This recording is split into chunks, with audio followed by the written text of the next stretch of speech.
welcome to, am I on? Good evening, everyone, and welcome to the Winnetka Village Council regular meeting for March 21st, 2023. I'd like to call the meeting to order and ask everybody in the room to please mute your cell phones or other electronic devices. And I'll ask the village clerk to do a roll call for attendance. Thank you. Trustee Apatow? Here. Trustee Kripe? Here. Trustee Handler? Here. Trustee Dearborn? Here. Trustee Swerk? Here. Trustee Dahlman is absent, and President Rintz. Here.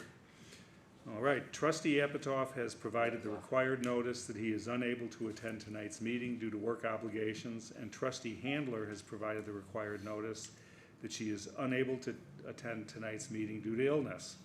Our rules provide that Trustee Apatow and Trustee Handler may participate remotely unless 2/3 of the board objects. Are there any objections to our colleagues participating remotely? No. Seeing none, Trustee Apatow and Trustee Handler may now participate remotely and fully in the meeting, and the minutes should so reflect. All right, item 2 is the Pledge of Allegiance, and I've asked Trustee Kripe to lead us this evening.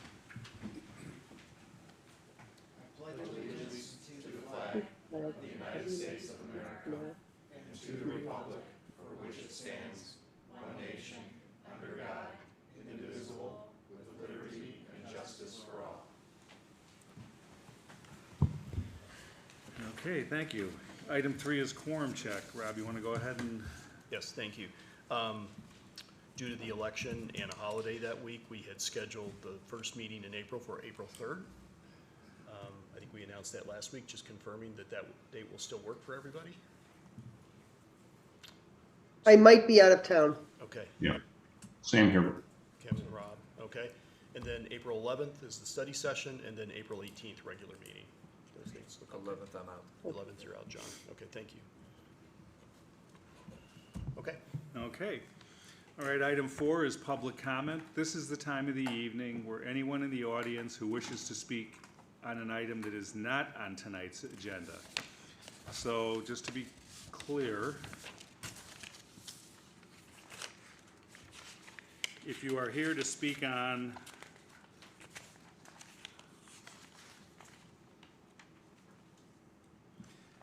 the village code update on lakefront regulations, or if you are here to speak on appointments, or what's the other one here, Rob? Class X special. Oh, or if you're here to speak on the Class X special event liquor permit, then those will come later. But if you want to talk to us about anything else, you're welcome to come on up to the microphone and share your thoughts with us. Hi, Ted.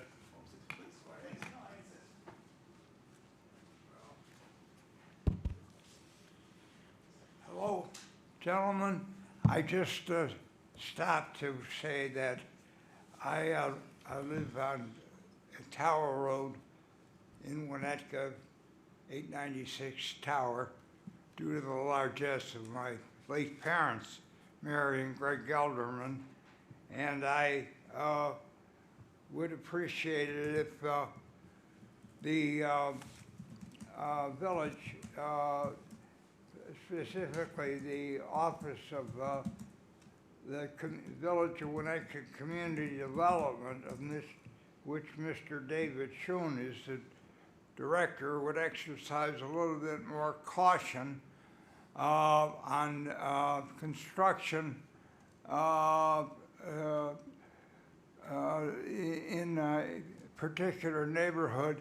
Avoid having simultaneous or adjacent construction going on at one particular time. In other words, stagger it a little bit, because I think when you have two construction sites side by side or across the street from one another, as you do at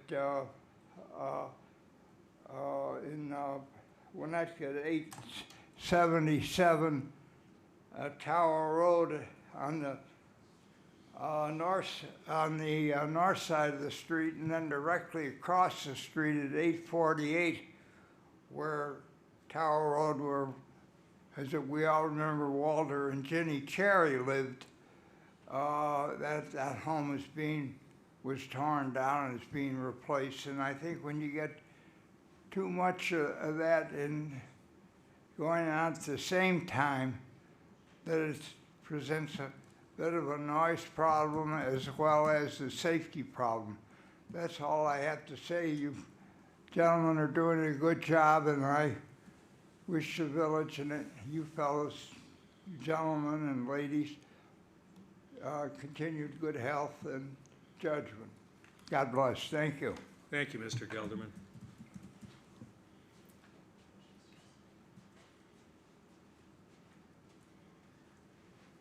A question for the council.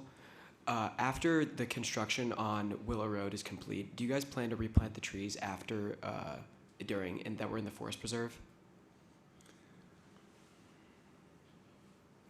Public comment is not the time to answer I'm questions, but wait, but I will say this, is there is an extensive planning program planned for the Forest Preserve site.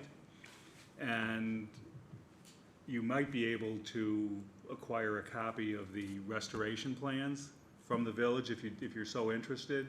You'd have to stop by the office and talk to one of the folks at the desk there, but maybe they could help you find the document you're looking for. And you'll see that there is an immense amount of foliage going back on the site afterwards. All right, thank you. Sure.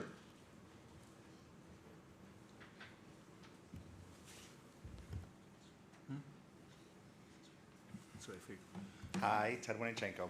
So I wanted to stop by today, mention two things. So first, you know, I have to admit I haven't read the whole thing yet or really but you may have heard yesterday there was a new climate thing worldwide, blah, blah, blah. And there was actually some positive news in it. The fact that it looks like they're forecasting that the total temperature rise may not be quite at the 4.5 degree level, in large part because of the rapid adoption of renewable energy sources like solar. And I thought to myself that was very interesting because here we have our village, which continues to not advance solar, right? I know we keep talking about the exact cost for wholesale versus retail, but we keep choosing to ignore all the costs that we have yet to price in to the continued consumption of fossil fuels in the creation of electricity. And as I've said multiple times over the last decade, we really should be encouraging actions that promote things that we want people to do. And it again disappointed me, just like I said last time, that we still don't choose to do net metering in the village. And then the other thing that I wanted to mention is that I'm sorry I wasn't able to be here last week for the joint meeting about the 2040 plan. But it's disappointing to me that the 2040 plan failed to include any words or any discussion about the street and beaches that are owned by the village. I know there's been a hard time with the COVID thing and the protracted process for making the plan. But I know personally that some resident may have suggested that that type of stuff be included in the plan way back at the beginning. But it was not. And what's most interesting to me is that Trustee John Powell, who was, before our times, in 1999, was what's the word, documented in the meeting minutes of the October 5th, 1999 Village Council meeting, when the street end issue came up to the council before, was documented as saying, you know, he indicated the council should review the policy issues surrounding the retention of its street ends along with the historic position of retaining them as public property. He suggested that they might provide beautification opportunities in keeping with the goals mentioned in the new comprehensive plan. For us, the old comprehensive plan. And I find it interesting that here we are 20 years later, a comprehensive plan that again talks about how the lakeshore is important and walking is important in beautification.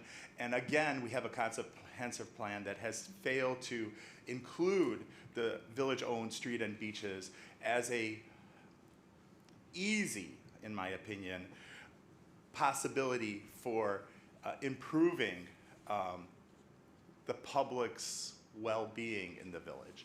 And so I would ask that when you guys are working on the comprehensive plan, which I know that there's still some more work to do, that we put in some language that deals with the street and beaches. And we can also talk about potentially partnering with the Park District and creating a path between Lloyd and a tower, but that's a separate issue. Thank you. Would anybody else like to address council this evening?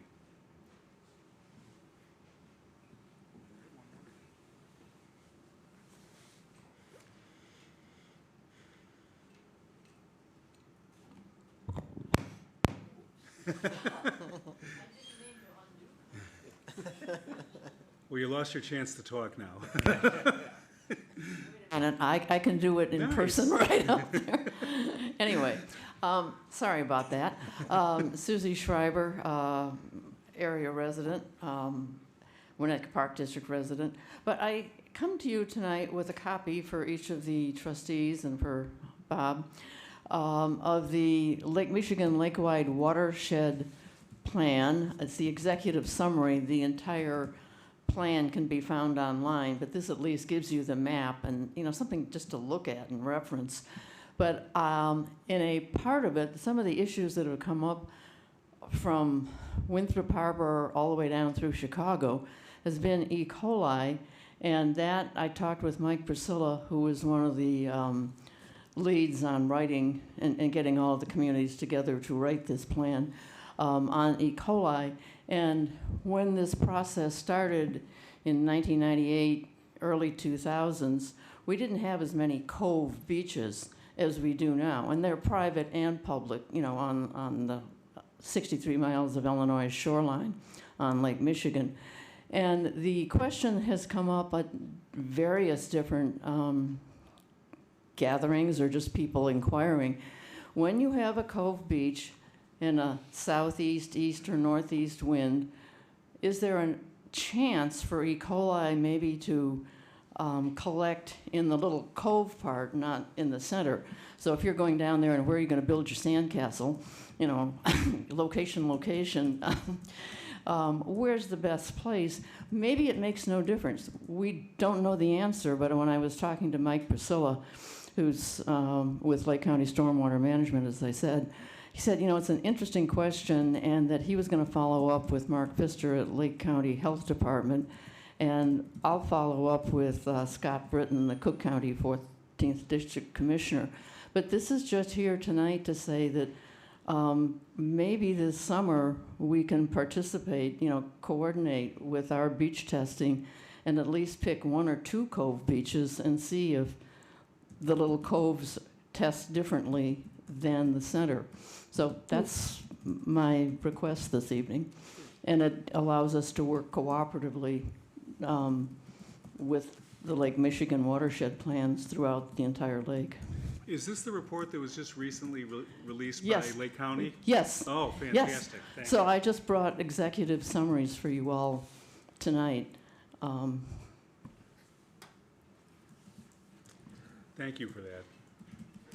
Thanks. Thank you. It's short reading. Yeah.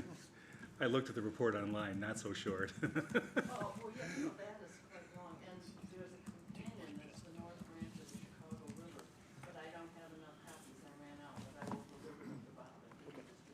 Thank you, this is awesome. All right, anybody else? Seeing none, I will close public comment and we'll move forward with the meeting. Next item on the agenda are reports. We'll start with trustees and we'll start with John. Any report, John? No report, thanks. Bob? Is this on? It's on now. The only report I'd have is on Saturday, you all probably know that the Winnetka Park District had an open house for the Elder Centennial Beach Plan that they have in place, and I attended with my better half, and I just want to say I think it was it was well done, it was well attended, it was very educational for me. Many of the park board commissioners were there, staff was there, answering questions, a lot of questions, and as I said, it was just a couple of hours, but there was, I think, and I'd be interested in what the park board thought, I thought it was well attended. And so it kind of showed an interest in their project down there. So I commend them for having that open house, and maybe more discussion to come on that topic, but I thought they did a good job. Great, thanks, Bob. Andy? No report. Kim?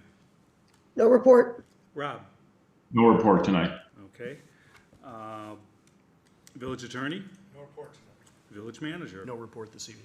And village president, I just wanted to provide council with an update on a few numbers here related to a lot of the work that Peter's been doing for us for the last, 4 to 6 months, I would say.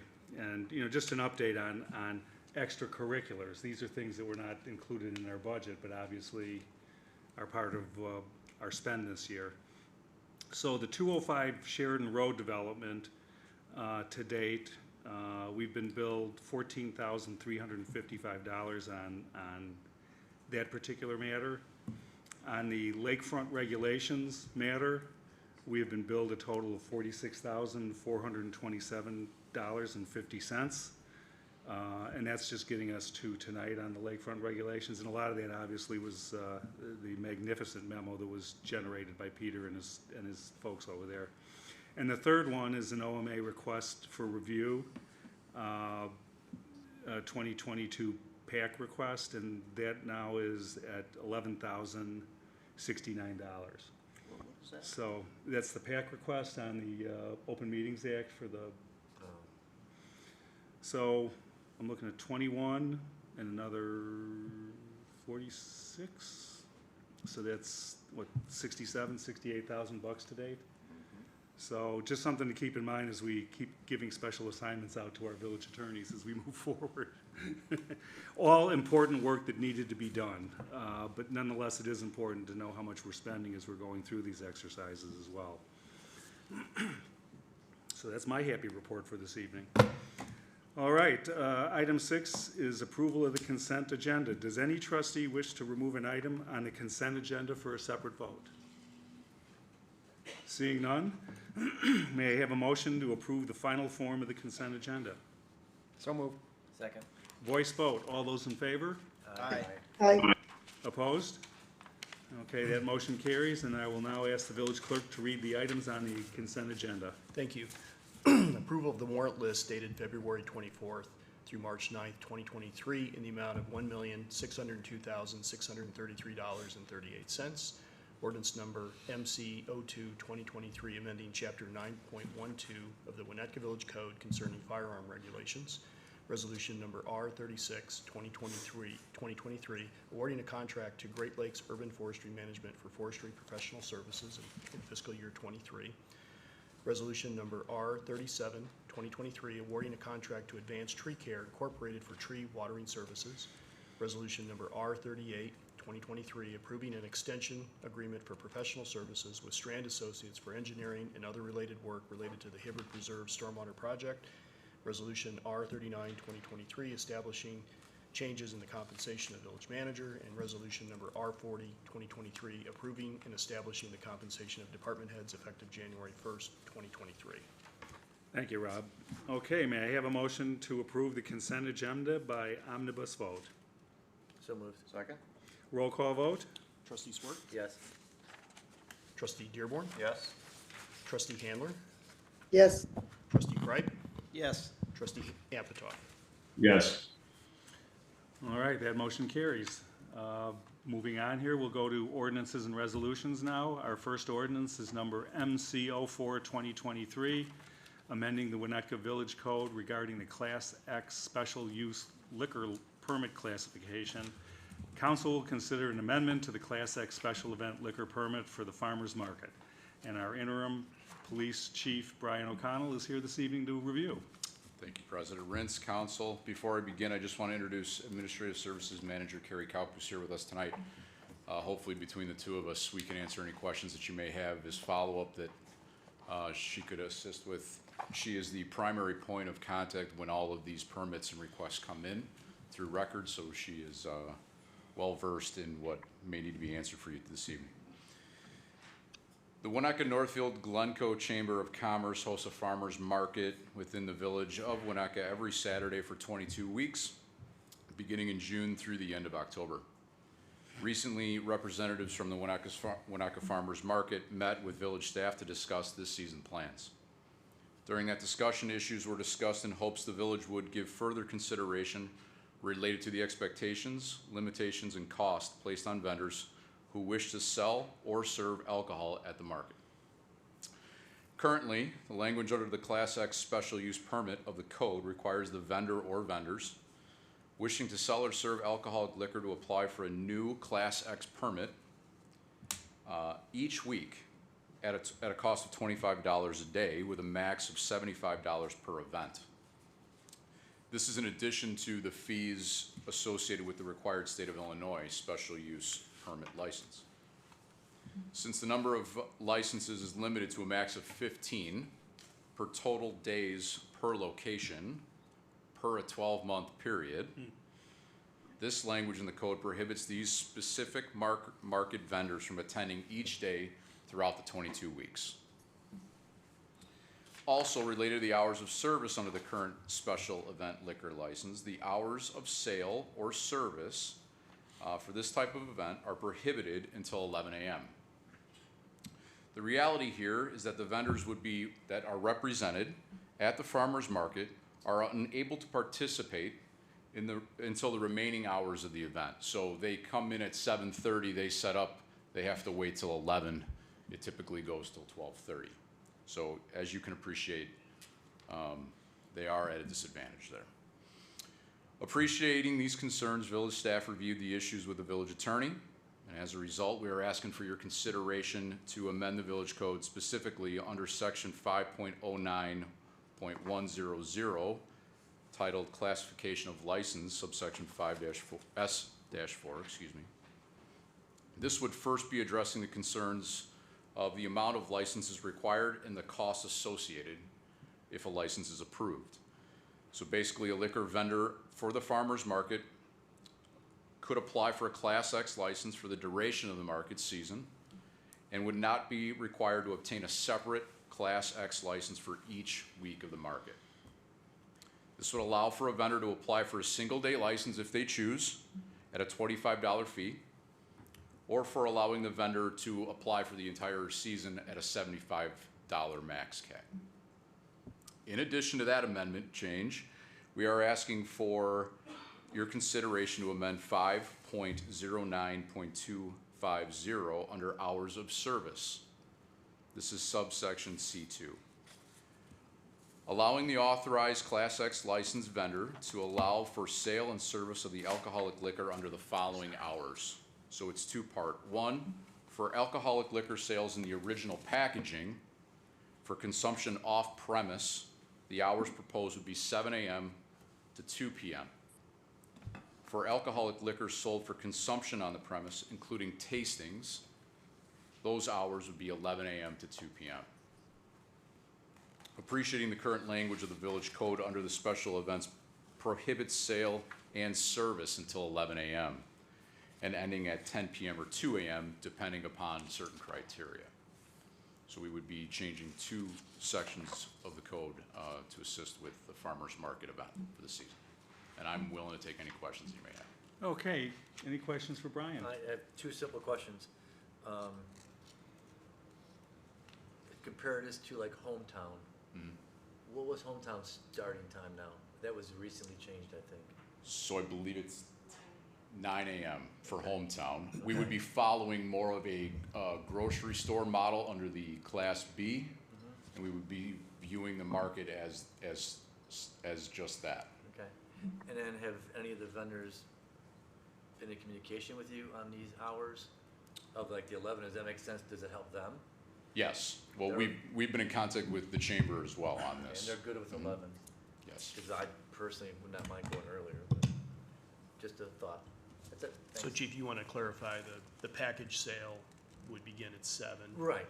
And go through the duration. Agreed. Tastings wouldn't start until Right. 11. Correct. So- And the packaging is, essentially the same as the grocery store. Agreed. Yeah. Okay. All right. Okay, Bob, you had some questions? Just a quick question. What's the context and maybe, the chamber and the head of the farmer's market can answer this? How many liquor providers, packagers, salespeople do we have at the farmer's market? And how many tastings?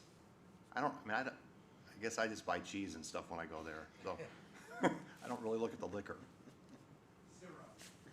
0. And why are we doing this? Oh, okay. What do you expect this season if you had to guess?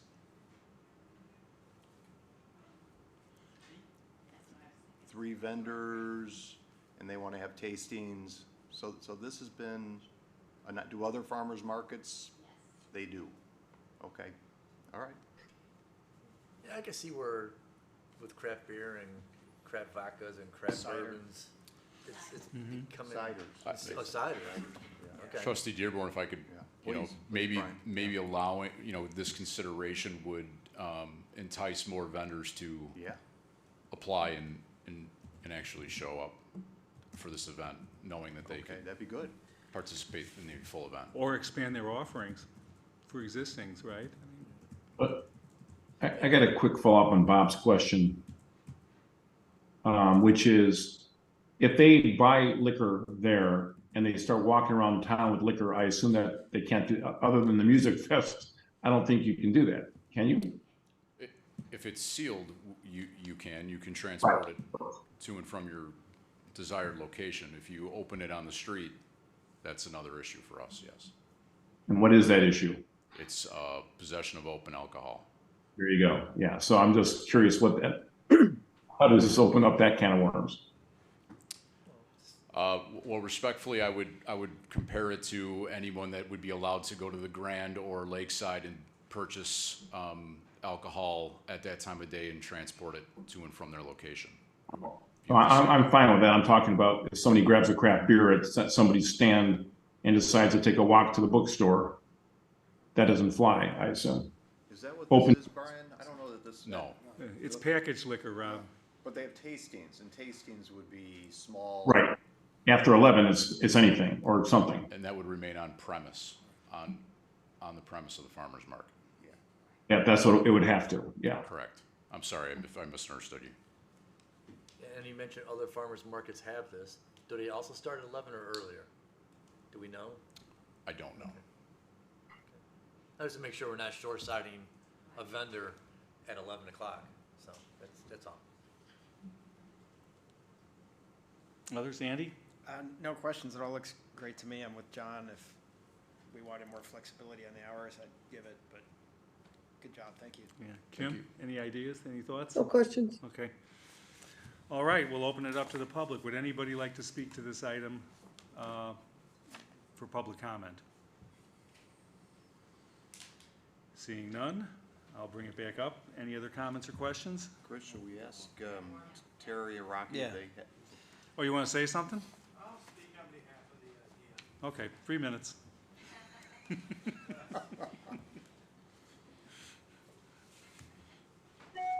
We did this on October 29th of last year, our last farmer's market of the season. We went through all the permitting process, and we hosted a hard cider company from, they're in Chicago.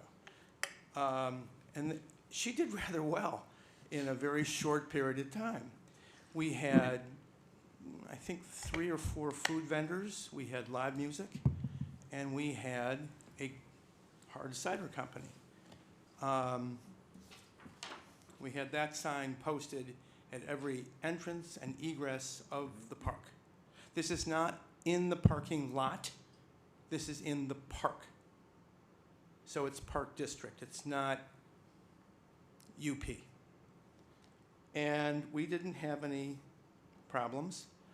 Our goal running the market is to make it, it needs to evolve every year. If we stay stagnant, we've really got something going here right now. We're not trying to turn Winnetka into Pottersville. We really aren't. We would like to promote local craft breweries, a local seltzer company, or a local hard cider company.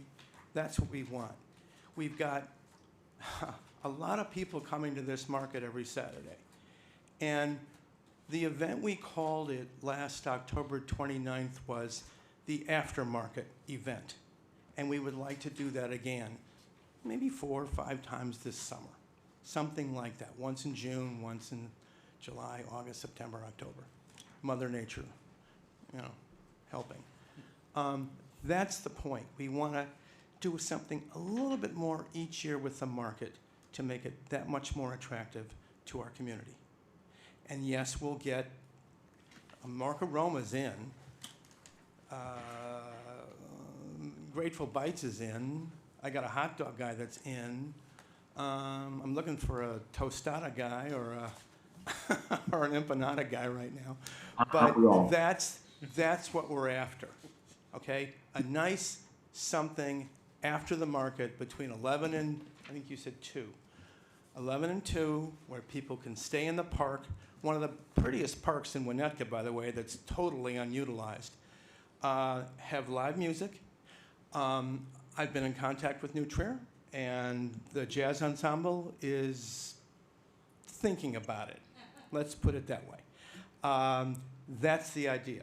No Pottersville, just nice and relaxed, and just extending the market a little bit further into something that we don't already have.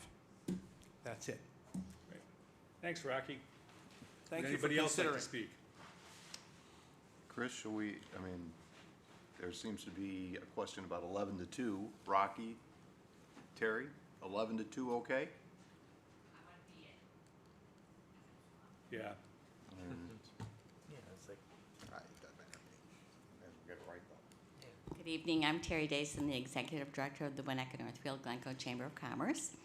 And the reason we want 7:30 is because that's when we set up, or 7 o'clock.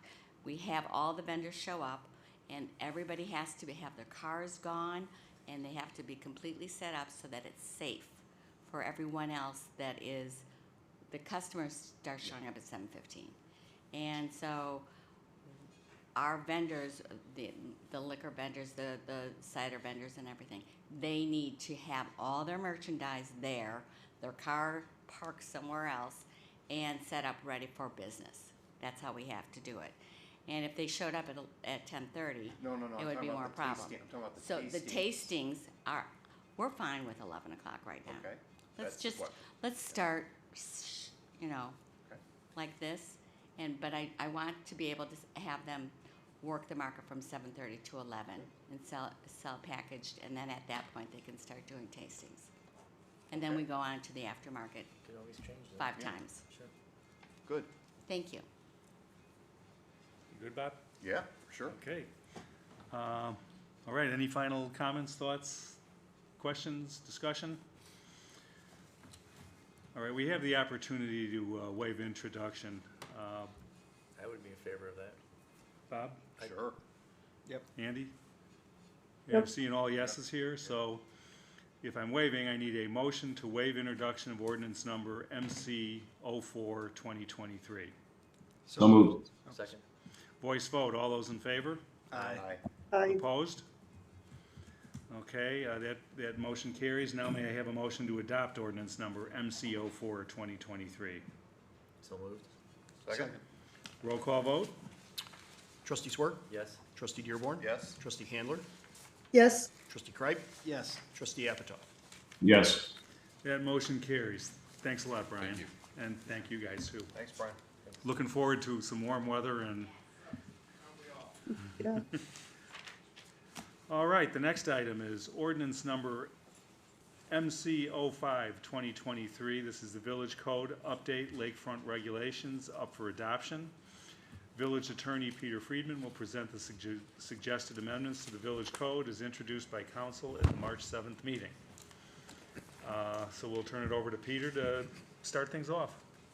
Thank you, Mr. President. We prepared revisions to the ordinance that was passed on introduced at your last meeting and made the changes that you all approved.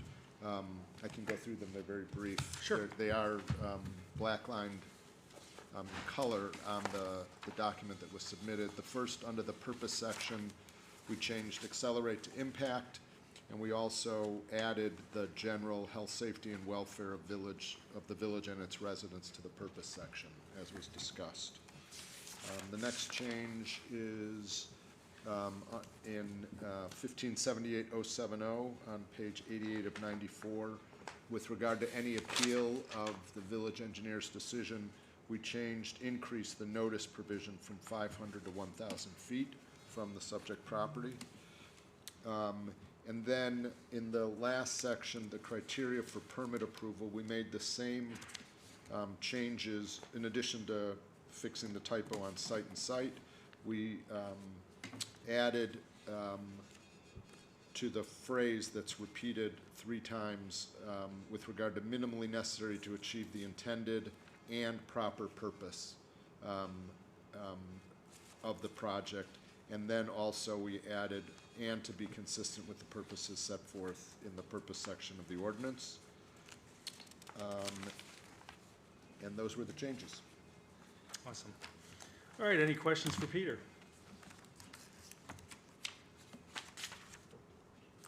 I feel like I have my head in a swivel with you two guys on the TV set over there, so. All right, I'll bring it up for public comment. Would anybody in the audience like to speak on this issue this evening? A lot of conversation going on here. We'll close public comment, bring it back up. Any comments, discussions, issues? Bob, I see you got something? I've got a few things here, Chris, and in no way, shape, or form do I want to rehash the conversation of a couple weeks ago. But I do want to just make a couple of points that just are my own, obviously. First off, I guess I had a question maybe to Rob. We talked at the end, which I thought was a very good point, if we do it well, and that is to notice permit applications on our website on the lakefront. And I wasn't sure at what point in the process we would do that. Would it be when the applicant comes to the engineer, or would it be after the public permits are provided, or when would we do that? Good question. My sense would be, as the applicants apply with the other regulatory agencies, they would be required to let us know, and that would be the time of noticing. Okay, so It'd someone, be earlier in the process. you know, to Andy's point, so someone could go to the Army Corps website at that point, they'd see it, they could go see it. Okay, that was a question. Just a clarification, and again, I think that there was, during the conversation a couple weeks ago, there were times when I felt like we were conflating the issue of lakefront regulation, perhaps with bluff regulation, in terms of impairing property values and that kind of thing.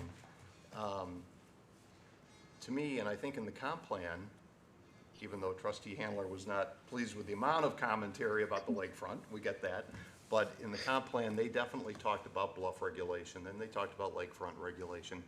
I see those as 2 very distinct, they may be semi-related, but very distinct issues, one of which we're addressing in this ordinance. So I view them differently. I think if we ever get to bluff regulation conversation, that gets tricky, very tricky on the topic of potentially diminishing property value. So I don't view this quite the same way. The main point I want to make is when I went to the Park District open house the other day, you know, you could do these things and sometimes your thoughts start to crystallize and you start to get perspective on what you're looking at here, and then I start thinking about how it relates to this regulation. And the one issue, and I mentioned it, and I guess I wouldn't mind in some way this comment of mine is in the minutes, because I'd like it to be attributed, obviously, to me, no one else. And that is, we talked about one, that this was a stopgap. And so I hope, in my definition of a stopgap, is that it's not a long-term permanent ordinance, it's a temporary, and we come back with a final amended with whatever changes are made. So stopgap, and there should be, and maybe Rob, you'll keep us posted on time frame on when we can do that. But the one area that is pretty tricky here, I think, and it would be pretty tricky, I think, for Jim over there. I started in talking to the commissioners and other people, staff members of the park board about their project. we sort of talked about what the purpose was, what the intent of this was. And a lot of it related to the height of the breakwaters and all this stuff.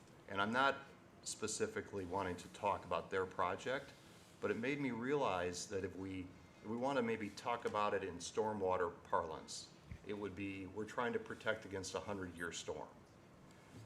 If there's a chance for, we have fault lines around here south of us. If there's a chance for an earthquake, are we going to build homes to sustain an 8.5 earthquake? Probably not.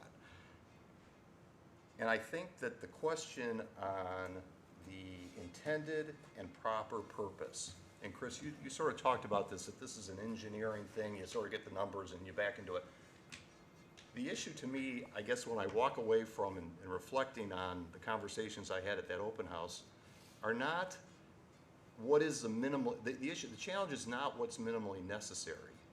The challenge, I think, is what's the proper intended purpose? What's the objective? Because if you say that the objective of a breakwater, let's say, is to sustain itself for 100 years, to sustain against the highest possible water level that could hit Lake Michigan, that you're going to build it accordingly. You're going to build it in a certain way, a certain size, a certain width, a certain length into the water, da-da-da-da. And so the question, I guess, is when that permit comes in to Jim, and they say, well, the purpose here, we want to protect against the highest high water mark possible. And if the village engineer says, okay, then you back into what that has to be, what that means for that breakwater. And so I think the key here, and we talked about it at length, about the minimally necessary, the purpose, the intended objective, and so on. I think whenever we come up with a final ordinance, we need some true standards around that purpose. And then it would seem to dovetail nicely into other zoning issues we have, plan development issues. If the purpose falls within a scope that we have defined, then it's an easy approval. If it goes outside that scope, it probably goes to a different process. I don't know if it goes to zoning, to us, if it goes into like a plan development conversation in advance, you come and say, why do you need it, whatever. But I think that pardon the pun, the line in the sand here, to me, is what is the purpose? And it could be a boat launch. It could be a whatever goes on down there. If it falls within a scope that we've defined, fine. If it falls outside that scope, then I think it's perfectly fair, because it could affect neighbors, it could affect lakefront quality, whatever it might be, to come and present and justify why it's outside the scope, and not leave it to Jim's discretion per se to say, yeah, that purpose is okay, because going to the minimally necessary is a piece of cake once you get the purpose. But I think the purpose is the key here. So I just want to go on record saying that I think, and I hope before too long, we have this amended with a little more meat on the bones. And to me, I think that's the key issue that we need to define. It won't be easy to define, but I think our coastal engineer can help us with that. And we get that in there, and then the process has less ambiguity. So. Gentlemen, I've worked for the Winnetka Park District, and if you're talking about breakwaters, that's fine. But if you're talking about this new owner building a wall that prevents people from walking along the water line. I'm not talking about anyone. Deer or elk walking along the Lake Michigan water line, you're running into federal regulations. I'm not talking about any one project. I'm talking about the lakefront from north to south. Well, no one project. And I think this ordinance is not even addressing any one public or private project. God bless you, and I know you'll give it every consideration. You have a great evening then. Thanks, Mr. Gelderman. Have a good evening. Anybody else on the lakefront regulations? We're back up here. I see a couple hands. Kim? Oh, Jim? yeah, okay. I second everything Bob said, plus this sort of brings this back to this concept we talked about a couple meetings ago. I forgot which, it might have been one of the study sessions, of a project being remarkable. And to Bob's point about, well, what is the standard? What's remarkable versus unremarkable, which is a judgment call. And so I feel like sooner versus later, we have to put some standards or definitions around what is a reasonable and appropriate project that fits in with the vision that we all are about to approve for the village. Great, thanks, Kim. Rob? Great. Two things. One is when I went away from the meeting the other week, a couple things struck me. One is this, I'm glad, Chris, you hopefully hit it hard, but I think we have to hit it hard again. Talking about, we are doing everything we can every day, 50 meetings a year, to enhance property values. And when I got scratched my head when I heard one real estate person in the meetings question that, and a couple of residents, I said, this is just ridiculous. So I'm glad, Chris, you emphasized that we spend a lot of our time that we give up to the village to do everything we can to enhance the property values in this community every day. So I thought that was important. So I heard a little, kind of a little buzz, and I said, this is just got to stop. Secondly, I was trying to also figure out, and listening to Andy's points and your points, and trying to let the village do their job and our capable employees do their job. I just wonder if there is a clean demarcation line where we can say that anything that's going to be, as Jim Bernal said himself, there's just only less than a handful of things. And I don't know if this makes sense or not, but if it's a private on a residence property, if it's dealing with drainage or engineering items on a residence property, that is fine. But if it's a public space, the village green, the post office site, the lakefront, it is special and it is different. And I'm not sure if it's clean enough to market that way, where we don't try to get into too many things, with just the handful that really truly impact all 13,000 plus residents of Winnetka. Those are considered special, and they are public spaces, and they might raise scrutiny to our level a handful of times over the years that they do come up. So I'm trying to find a clean way to do this, to let the engineer do his job and the village do their job, but also one of the reasons that we've been elected to try and protect the village when it's really important. So just my thoughts on that issue. Yeah. Everybody, good thoughts. I mean, I need to manage your expectations up here at the dais a little bit, because the amount of work that has to be done before we can even sit down and start talking about this is significant. And Rob has already been talking with Baird on various components of it, but this just doesn't fall in our lap overnight. I mean, we're doing something unique and special and different, and it's going to take time. And if I'm going to be a stickler about anything, it's to make sure that we've exhausted all of the knowledge that we possibly can on this, and that we've heard from everybody who has a vested interest in anything that we're doing, including those folks on the lakefront. So it's, as I said last week, we'll try to get this done this year. We still have to build. We haven't even built the process to get us the product that we're looking for at the end of the day here, but we are working on it. I mean, and Rob and I talk about this daily, just about. And there's a lot of other pieces that are swirling around this, as we all know. And I just want to make sure that whatever we do is credible, deliberate, and passes the smell test for everybody here in town. So it's going to be a little tricky. Go ahead. No, Rob. I just want to say that this is an important issue. It's a front burner issue that's being juggled with the other front burner issues. So it's not going to be prioritized at a low level. It's a high priority to work on. Central questions for the coastal engineer help us understand what best practices look like based upon how you consult with your other clients across the country. including, most importantly, Lake Michigan, but what does good public process look like?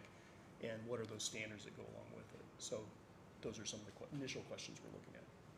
And hopefully there'll be answers to all the concerns you guys have raised. I mean, that's the whole point of this, is to see if we can thread that needle and make it something that we can all support and be behind and feel comfortable that we're doing the right thing. But we aren't there tonight. So, any others? Great work with the revisions. I agree with all of Bob's points, and I thought the revisions enhanced it quite a bit. Now, instead of just having the minimally necessary standards, it is connected to the purpose, and I think that's really good because that's rooted in current law, and that protects against any argument that someone has relied to their detriment on a state of law being that existed before. This is very much rooted in the current state. It just didn't have the teeth in terms of how you implement it. So I think it's a good next logical step. I'm in the comfortable position of knowing I don't actually have to wrestle this out. We and can, I have we total can rush it, confidence. Andy. Yeah, I'll watch it on YouTube with the other 4 regular viewers. And I have total confidence that you guys will sort it out in a logical, thoughtful way. So good luck. Thanks. All right, may I have a motion to adopt ordinance number MCO 5/2023? So move. Second. Roll call vote? Trustee Kreib? Yes. Trustee Apatow? Yes. Trustee Handler? Yes, Trustee Dearborn? Yes? Trustee Swerk? Yes. That motion carries, thank you. Moving forward, item 9, old business, there's none. Item 10, new business, there is none. Item 11, appointments.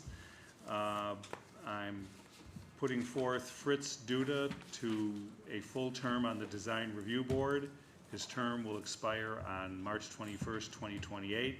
Fritz is replacing former member Michael Klaskin, who has served for a lifetime there. I mean, he's been on that board for a good 10 years now, John, would you say? Yeah, a long time, yeah. I mean, he's been there forever, so. 15, 18. Yeah. Wow. Yeah, so he's been, and so thank you so much. Maybe we can send him 2 coffee cups, Rob. for his wonderful village service. Anyway, can I have a motion to appoint Fritz Duda to the Design Review Board? So moved. Second. Roll call vote? Trustee Kreib? Yes. Trustee Dearborn? Yes. Trustee Swerk? Yes. Trustee Apatow? Yes. Trustee Handler? yes, Okay, that passes, thank you. Item 12 is closed session. May I have a motion to adjourn to closed session for the purpose of discussing personnel, collective bargaining, and discussion of minutes of meetings pursuant to section 2C1, 2C2, and 2C21 respectively of the Open Meetings Act. To adjourn the special open meeting automatically and immediately upon the conclusion of the closed session without the conduct of any further business or comments. We gotta figure out a way to make that a shorter sentence. May I have a motion? So moved. Second. Roll call vote. Trustee Dearborn? Yes. Trustee Kreib? Yes. Trustee Handler? yes. Trustee Swerk? Yes. Trustee Apatow? Yes. We're going in there. Thank you, everybody. Appreciate your